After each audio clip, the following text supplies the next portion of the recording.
Welcome to Clarity and Purpose. Our world is full of people who are overworked and overwhelmed. They lose focus on what matters, struggle to find a vision for the future, and lose time with those they love. We help businesses and their teams clearly understand their purpose and help them communicate more effectively. I'm your host, James Thorne. I'm joined by my co-host, Jake Jordan. Hey, Jake. How are you, man? Good. How are you? Good. So, sales stigma. There's a lot of stuff around sales in general, and I know we deal with it on our end too. Yep. There's definitely a stigma. I'm in the office right now, as you may be able to are. It's Stanley behind me here. He is. And Michael Scott is one of those guys, if you've ever seen The Office, who holds that stigma well. Over promise, under deliver. Get the sale. I'm going to land this bad boy. I don't care how bad it goes. Best salesman. And Dwight, same.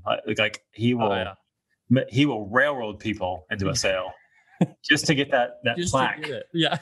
Just to get it. Yeah. So, but our guest today is out to change that stigma of the used car salesman, the win at any cost salesman. He wants to bring relationships back. So let's just do our intro like we normally do every week. Welcome in our guest today, John Hill. He's a business owner and a podcast host and a content writer and an author. He currently is the founder of Adapted Growth. They are around to create deep pipelines for your sales process and help you find a custom CRM to fit your needs, and co-host of Sales Throwdown, where they talk with co-hosts each week about personalities in sales. So let's get to our guest today and see what he has to say. Here's John Hill. Hey, John, what's going on, man? Not much, man. How are you? Good. For those who don't know, John and I actually co-host a morning show together called Morning Bill, and we're pretty good at beating each other up already. So, yeah, I was a little nervous that you wanted to be on camera with me, not in the morning. So, let's see how it goes. Yes, you're in my room now. Exactly. You're just evilly stroking a cat. Yes. Over here, very uncomfortable. All right, let's go. Yeah. No, we're good though. Because John, as you know, and a lot of people know, like we care a lot about people who have a purpose behind their business. They're not just there counting, dollars and selling widgets. So what would you say, John Hill, Small Mountain, is what's the thing that you're trying to bring to business? What's your big why? I'm really trying to remove the sales stigma entirely. Okay. I want anyone who has a business idea to be able to start that business idea because they want to, without being concerned about sales. I'm going to be salesy. I'm not a salesperson. I want that obstacle to not be in place, so that way, if you have an idea, you can go start it. And hopefully by that point, our culture of like how we view salespeople has changed enough to where that doesn't feel like quite the obstacle that it does to some people, to most people, honestly. Gotcha. So like when you say sales stigma, I think we all kind of have one of some sort, right? Tell me what you mean by sales stigma. The sales stigma is the idea that because someone wants you to buy something, that they can't have an actual vested interest in your or what's best for you, right? It's often looked at when we watch TVs or movies or read books, when they're talking about a salesperson, oftentimes they're made out to be this person of low moral character, right? They're willing to lie, adjust, manipulate, influence, and everything else to try to get a deal.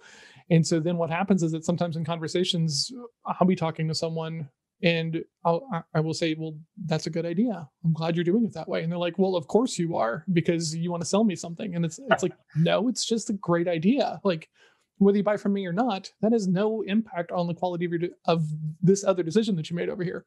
Right.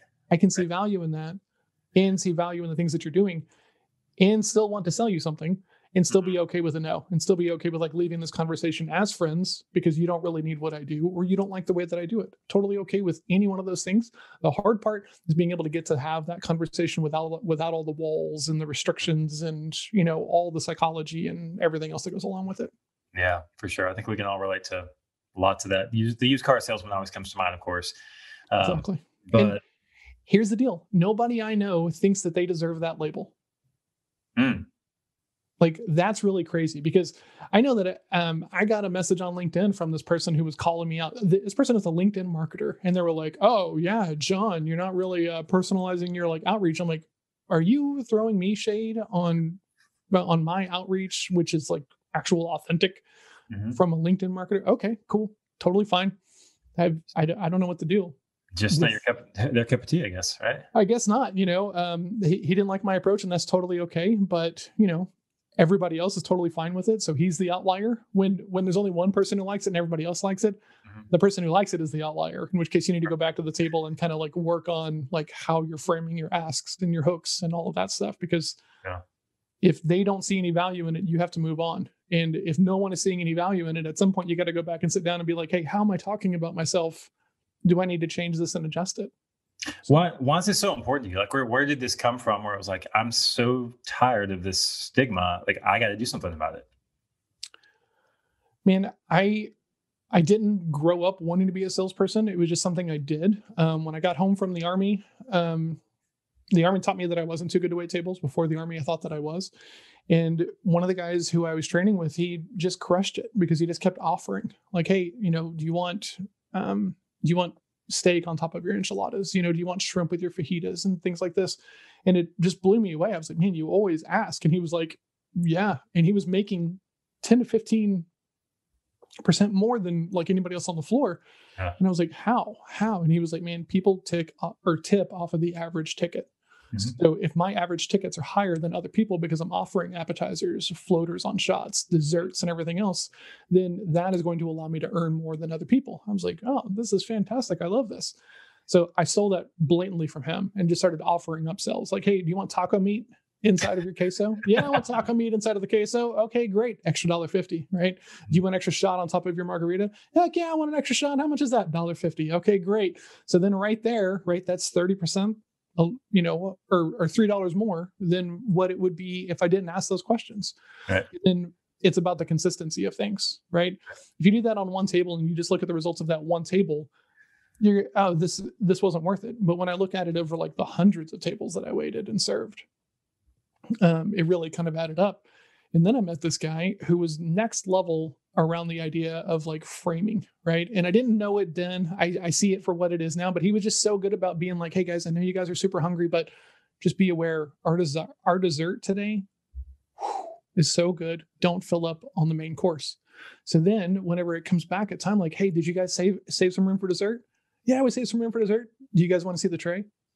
Like, I was blown away that just by making this ask up here, it led to them being more open to it, right? And then when I started to learn sales and framing from like a sales psychology standpoint, I was like, oh, I already get a lot of this, right? And it was just about trying to make it fit for this new kind of way of thinking about it and getting to where I felt comfortable doing it. Right. And that's kind of the thing. So from there, I moved into sales, sold lots of different things. You and I worked together at a bank. I've sold financial products. I've sold skull and spine screws and spacers and stuff like this. Yep. Sold cell phones. I've sold websites. I've sold everything. But the thing about it is most people are so scared of it. They don't want anything to do with it. They don't want that label. They work through these incredibly complex things of like trying to figure out what to call themselves so they don't have to call themselves salespeople. Right. Yep. If you just don't act like what they're expecting the salesperson to look like, you don't have to worry about what you call yourself. Yep. I love that. On the other hand, you can call yourself whatever you want, but if you act like a salesperson, you're still going to get viewed as a salesperson. So right. How do you want to tackle that, Yeah, that's totally true. Too many people leave their life up to fate and wander aimlessly inside a directionless story. It robs us of meaning and stifles our productivity. But fate is a terrible writer. Letting fate guide your day is like trying to write a best-selling novel by pouring alphabet soup on a counter. It's never going to turn out good. Do you struggle to know what to focus on each day? Do you find yourself setting goals but never achieving them? Have you struggled to find a daily routine that you can actually stick with? We get it. We have tried lots of ways to plan our lives too. This course is the one you've been waiting for. It will help you cast a vision for your life that is exciting and will keep you on track daily so you can actually achieve it. It's time to take back control of our lives and create a life full of direction and meaning. It's time to become a hero on a mission. This course will help you cast a vision for your life and will keep you on track so you actually achieve it. Click below to join us for a workshop to become a hero on a mission.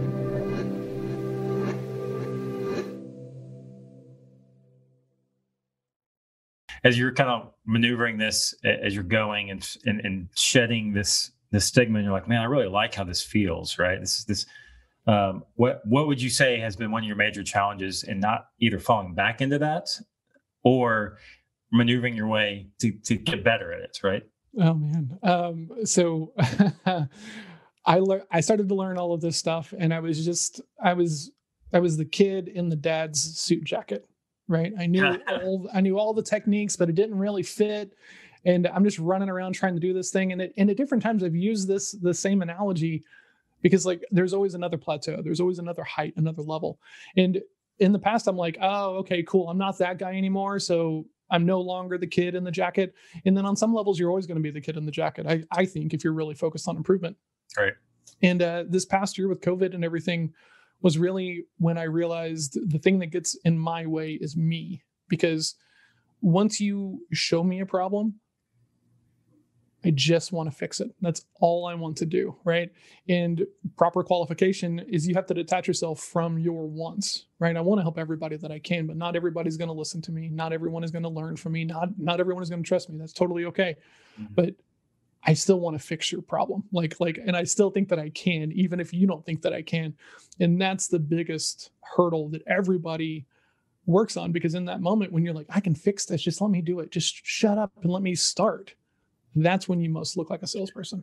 Do you have like a recent story where you can go, okay, here's a spot where I really could have taken the wrong path on this? Mm-hmm. Yeah. So give us an example of something like that.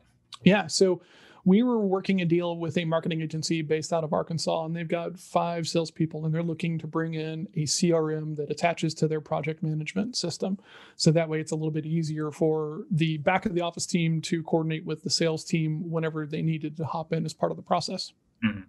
So this guy had already purchased a CRM that I represent and work with a lot.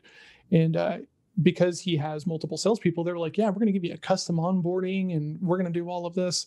And I know that sometimes what they might tell you to do is going to be different than what I might tell you to do, right? So in the sales conversation, when we're qualifying this, I said, hey, I've got kind of one main concern. Can we talk about it? And he says, yeah. I said, what happens if Pipedrive during your onboarding tells you to do something and then you and I meet after that and I say, hey, we should do it this way based upon what I've seen in the field?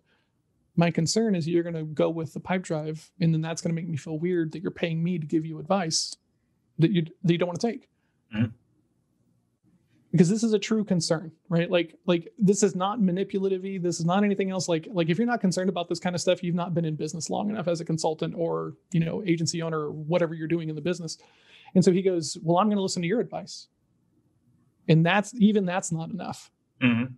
Okay. Why would you do that? And he goes, well, John, because you're a salesperson and they're customer service people. And I was like, okay, what do you mean by that? And then he proceeded to tell me that the advice of a salesperson on the CRM who's been doing it for a while is going to be more beneficial to him than talking with someone at the company whose sole interest is just making sure that they get onboarded. Right. Okay. So, but it's that kind of thing. I know that this is going to be potentially an issue. So let's address it before, because I don't want to do the thing to where you get into the conversation and then we start to work together and you feel like you've been bait and switched. We had to deal with that all the time in the website world because we were really focused on doing affordable websites. So we would tell everybody, look, the reason why this is so cheap is that there are no changes included in the scope of work. So any change you want, we have to figure out how long it's going to take, and I got to charge you separately for that. Everybody's okay. Everybody's okay until they see it, and then they want some changes. And then we got to have the conversation of, okay, how do you want to handle that? Well, what do you mean, how do I want to handle that? It's just a small change.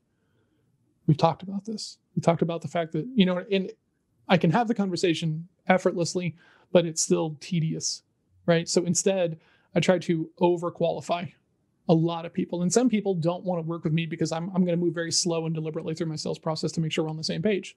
Mm-hmm. Some people are just like, yeah, John, I trust you. Let's go. No, hold on. We got to be on the same page about this, because otherwise you might hate me and I'm just doing my job. So let's talk about where that's going to show up and how we're going to address it.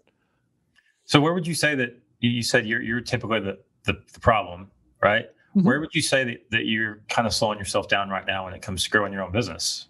Like where do you have a spot that you can easily point to that because I'm really the problem right here, right now? Yeah. I mean, you and I talk about this on the morning show all the time. It's very difficult to market yourself because your own view of what you do is going to be so flawed is the way that I think about it for myself, right? Because I'll hop on a call and I'll say, well, why not send them the calendar invite, just that way that it's on their calendar, and people are blown away by this. I'm like, mm-hmm. This isn't this big of a deal, but to them it's a life-changing kind of moment because they've never thought about using a calendar to enforce an appointment.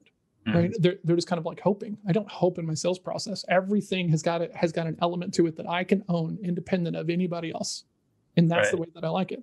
Mm-hmm. Because if I'm waiting on you to get back to me, I'm hoping you're going to get back to me. And then I have to follow up with you. And you're busy, so I'm going to follow up with you again. And you're busy, and I'm going to follow up with you. And then all of a sudden, it's been weeks or months. Like I know a guy, and he was bragging on Facebook the other day that he followed up with a guy every week for a year, and then he finally closed the business. A year, 52 follow-ups to like close one. Like you're telling me that there's not 25 or 500 other prospects that you could be spending that time with and have an easier time?